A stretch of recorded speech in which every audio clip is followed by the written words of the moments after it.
İyi günler. Şu an Turkomatik Slim sigara sarma makinelerinin sarım videosunu çekiyoruz. Tütünümüz tekel Instrak. Biz Instrak'ı tercih ettik. Makaronumuz Watson.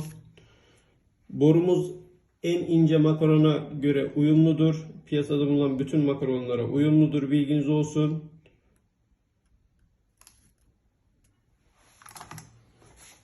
Kesmede herhangi bir sıkıntı olmayacaktır.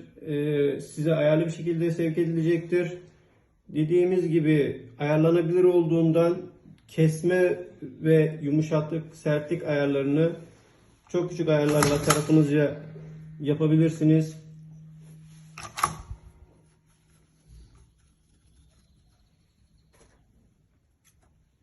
Sıkıştırma, şişirme kesinlikle olmayacaktır. Dediğimiz gibi ürün tanıtımında da yatağımızın kalınlığı 1,5 milim olduğundan şişmeye imkan vermeyecektir.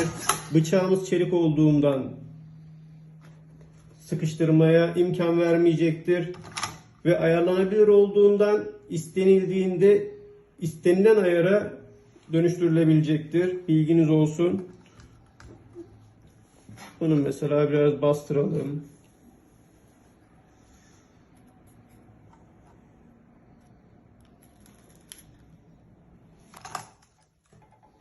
Kesimi gayet yumuşaktır.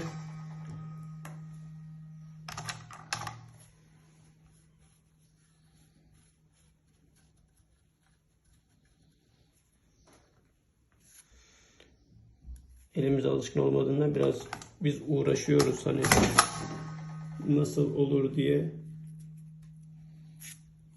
Dolmayan herhangi bir yeri yoktur.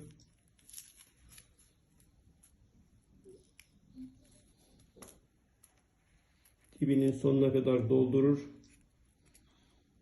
Herhangi bir endişeniz olmasın.